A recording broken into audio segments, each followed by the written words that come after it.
for her.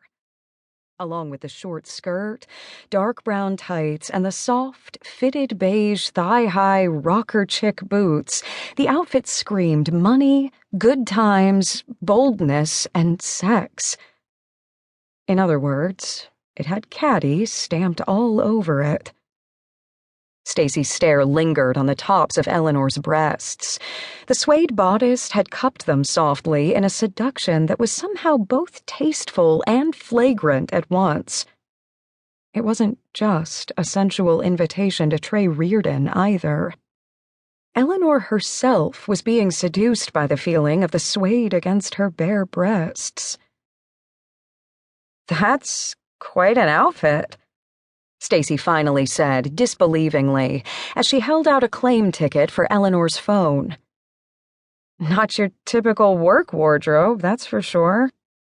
What's the occasion?" Eleanor shrugged, reached into her bag, and withdrew her reading choice for the evening. "I'm reading a very sexy book." Normally, she wouldn't have the nerve. It was Caddy's outfit that made her say it. Ignoring Stacy's open-mouthed shock at her book choice for what was supposed to be a serious, highbrow literary event, Eleanor plucked the claim ticket out of Stacy's hand and strode into the quickly filling Historic Grounds coffee shop. The thigh-high boots she wore were the equivalent of sexual jet fuel. They weren't fuck-me boots, necessarily. They had only a half-inch flat heel, but they hugged her legs tightly, showing off their shape. Eleanor would more describe them as fuck you boots, and maybe me, if you've got some major balls. Trey Riordan did.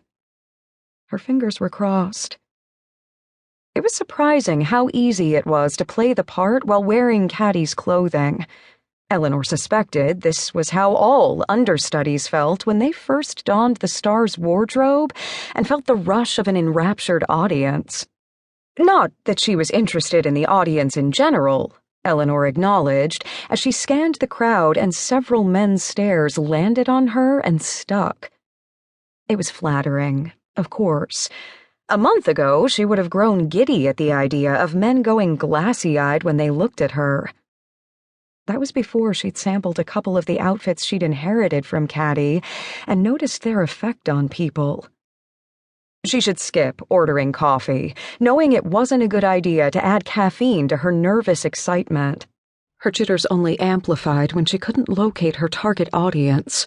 Jimmy had told her Trey Riordan's name had been the second one on the list when he'd signed up for the Historical Society reading event a month ago. Surely, such eagerness implied he wasn't likely to change his mind? Just as her heart began to sink in disappointment, she saw the back of his golden brown hair and those edible shoulders beneath a light blue shirt. How could she have missed him? He was only 10 feet away from her. She was used to seeing him from the distance between the two adjacent buildings. That was the problem. Plus, he'd grown even leaner in the past month. His waist appeared especially narrow in comparison to his powerful back and shoulders. Even though he probably had lost negligible weight, his muscles were even more pronounced than they'd been in the past. Eleanor wondered what had him appearing so wiry and fighting lean. He bent and withdrew a leather-bound book from his briefcase. His close proximity struck her as surreal. Her heartbeat started to drum in her ears, but whether the rhythm was a death march or a sexual tattoo, Eleanor couldn't say. "I'm going to make a hot mess of this." For a charged few seconds, she experienced a strong urge to run. Sure, she'd dressed in Caddy's clothes a few times, but only Jimmy and her parents had ever really seen her in them.